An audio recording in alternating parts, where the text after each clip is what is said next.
بسم اللہ الرحمن الرحیم۔ السلام علیکم، میں ہوں ڈاکٹر ثانیہ چودھری اور آپ دیکھ رہے ہیں یوٹیوب چینل، جہاں ایک طرف پاکستان میں ایک انتہا کی کیوٹک اور کنفیوزڈ قسم کی سیاسی سچویشن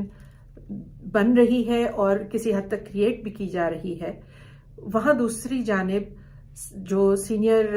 تجزیہ نگار اور جرنلسٹ صابر شاکر ہیں، وہ بدستور اس پوائنٹ آف ویو پہ ہے اور آپٹمسٹ ہو کے یہ ساری سچویشن کو دیکھ رہے ہیں، اس کا تجزیہ کر رہے ہیں، اور ان کے خیال میں بالآخر پاکستان کو جنرل الیکشن کی طرف جانا ہی پڑے گا، جبکہ ہر جو اس وقت ایک عمل ہو رہا ہے، ایک ایونٹ ہو رہا ہے، ایک سٹیپ لیا جا رہا ہے، خواہ وہ پی ڈی ایم کی حکومت کی طرف سے لیا جا رہا ہو یا سیاست پی ڈی ایم کی جو سیاسی پارٹیاں ہیں جن کا الحاق ہے گورنمنٹ میں، ان کی طرف سے لیا جا رہا ہو، یہ سارا کا سارا الیکشنز کے خلاف چل رہا ہے۔ مثال کے طور پہ ٹروئیکا جو ہے، جس میں صدر آصف زرداری، پرائم منسٹر شہباز شریف اور مولانا فضل الرحمان صاحب، ان کی لگاتار میٹنگز چل رہی ہیں اور ابھی تک یہ اس بات کا فیصلہ باہمی اور آپسی ڈسکشن سے نہیں کر پائے کہ الیکشن کروانا ہے یا نہیں کروانا یا کب کروانا ہے۔ دوسری جانب مریم نواز کی واپسی ہو چکی ہے اور وہ آتے ہی مصروف ہو گئی ہیں اپنے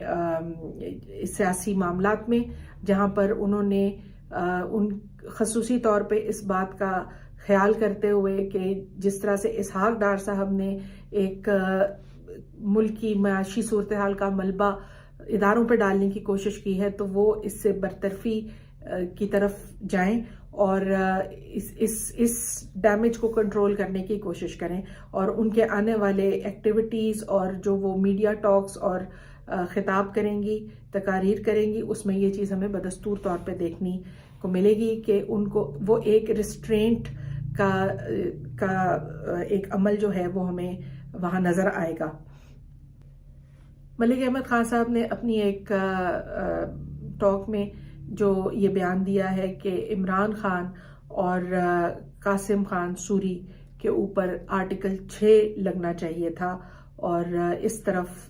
توجہ جو ہے وہ دلانے کی کوشش کر رہے ہیں۔ شیخ رشید صاحب کو بھی اریسٹ کیے جانے کا امکان ہے، اور ان کی لال حویلی کے اوپر آج کل کافی یہ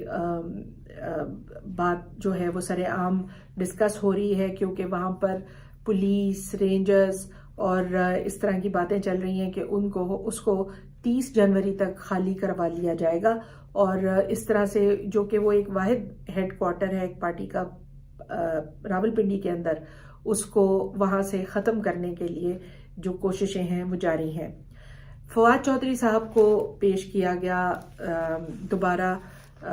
سیکنڈ ریمانڈ کے لیے، تو جوڈیشل میجسٹریٹ وقار احمد راجہ صاحب نے ان کا جو دوسری باری ریکویسٹ کی گئی، اپلیکیشن دائر کی گئی ان کے پہلے 2 روزہ جسمانی ریمانڈ کے بعد، کہ 2 سے 3 روز کا جسمانی ریمانڈ ان کا دوبارہ سے دیا جائے، تو وقار احمد راجہ صاحب جوڈیشل میجسٹریٹ نے اپنی عدالت میں اس کو مسترد کر دیا، جس کے بعد متوقع تو یہ تھا۔ فواد چودھری صاحب کے جو وکیل ہیں انہوں نے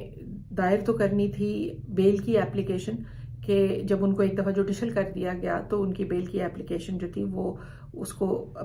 فارورڈ کر سکتے تھے، لیکن اس سے پہلے ہی پولیس نے ایک مرتبہ پھر جوڈیشل کے خلاف جو ہے اپیل کر دی، اور اب ان کی بیل کی اپلیکیشن سے پہلے یہ جوڈیشل کی اپلیکیشن کو سنا جائے گا اور اس کے اوپر فیصلہ ہوگا، اور یہ اب اس پروسیس میں اس وقت تک پہنچے ہیں۔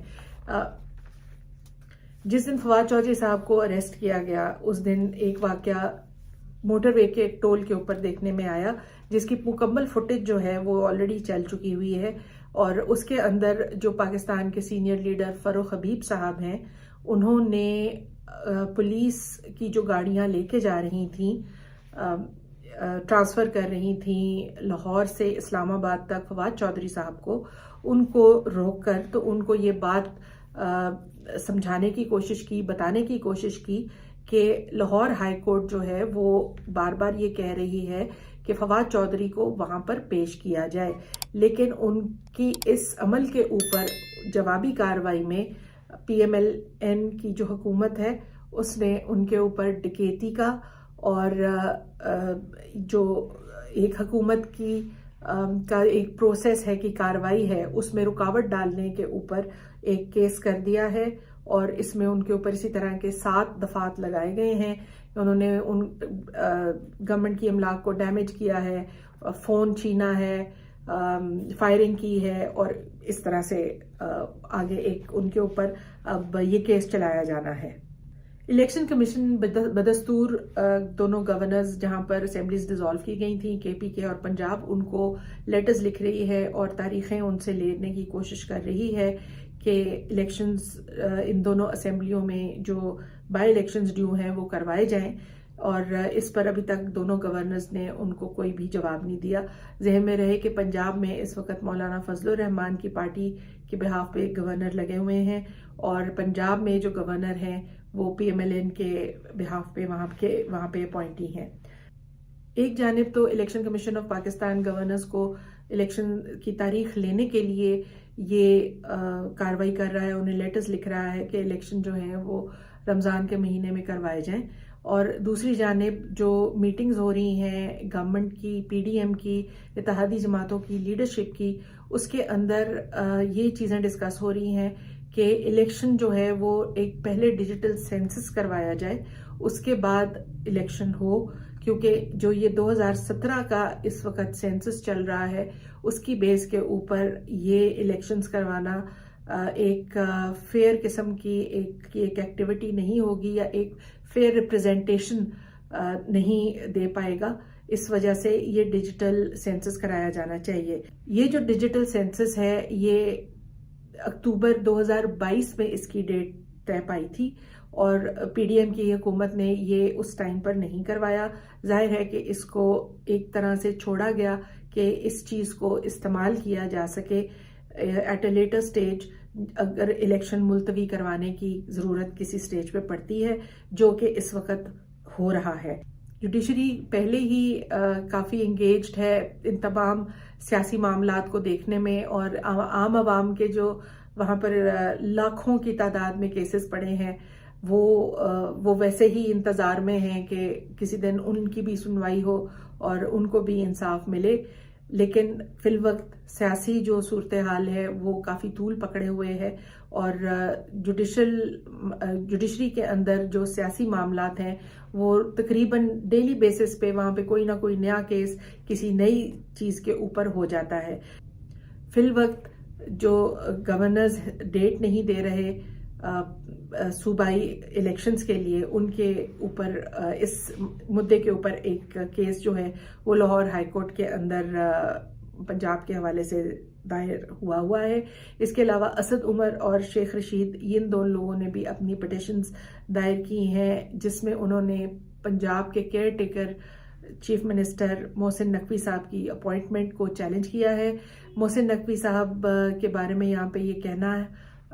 پڑے گا کہ وہ ان کی کچھ رشتہ داری ہے چودھری برادران کے ساتھ، اور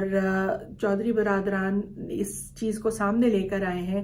کہ ایک پلی بارگن ہوئی تھی جس میں تقریباً 30-35 لاکھ کی اماؤنٹ محسن نقوی صاحب نے اپنے ایک نیب کے کیس میں پلی بارگن کے طور پہ دے کر وہ کیس ختم کروایا تھا. اور جو لا کہتا ہے وہ یہ کہتا ہے کہ جو پلی بارگن جس نے کبھی کی ہو وہ کبھی پبلک آفس ہولڈ نہیں کر سکتا. تو یہ اس معاملے کے اوپر ایک کیس پٹیشنز دائر ہو رہی ہیں، اب وہ محسن نقوی صاحب کی اپوائنٹمنٹ کو چیلنج کیا جا رہا ہے. اس کے ساتھ ایک جو دوسری چیز دیکھنے والی ہے وہ انٹرنیشنل اسٹیبلشمنٹ کا جو رول ہے پاکستان کی سیاست میں، اور کتنا وزن انٹرنیشنل اسٹیبلشمنٹ کی سیاست اور ان کی خواہشات رکھتی ہیں، اس بات پر بھی بات کرنی بہت ضروری ہے. کیونکہ آج تک دیکھنے میں یہی آیا ہے کہ جو سپر پاورز ہیں وہ پاکستان جیسے ممالک میں، تھرڈ ورلڈ کنٹریز کے ممالک میں جہاں پر حکومتیں کمزور ہوتی ہیں، جہاں پر سیاسی صورتحال جو ہے وہ کنٹرول سے باہر ہوتی ہے، لوکل جو سٹیک ہولڈرز ہیں ان کے، وہاں پر ان کا کس طرح سے اثر انداز ہوتا ہے. اور خاص طور سے ایک محاورہ بہت مشہور ہوا تھا پاکستان کی سیاست کے حوالے سے، بیگرز کانٹ بی چوزرز. تو جو ملک کشکول لے کر ملک پھرتے ہوں اپنے مسائل، اپنے فائنینشیل مسائل کے حل کے لیے وہ ان کو ہمیشہ اس طرح کے خدشات رہتے ہیں کہ جب ان معاملات کے حل کی طرف جانا ہوتا ہے تو پھر یہ بڑی قوتیں اپنی خواہشات منواتی ہیں اور اپنی ڈیمانڈز منواتی ہیں۔ اب آگے آنے والے وقت میں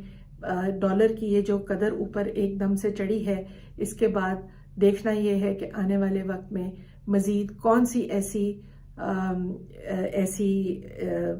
ڈیسیژنز لیے جاتے ہیں پاکستان کی معیشت کے حوالے سے، تاکہ IMF جو ہے وہ دوبارہ سے پاکستان کے ساتھ اپنا جو پیکج کے ٹاکس ہیں اور پیکج کی فراہمی ہے اس کے لیے کوئی فیوریبل اقدامات کرے۔ آج کے لیے بس اتنا ہی، اپنا خیال رکھیے گا، اللہ حافظ۔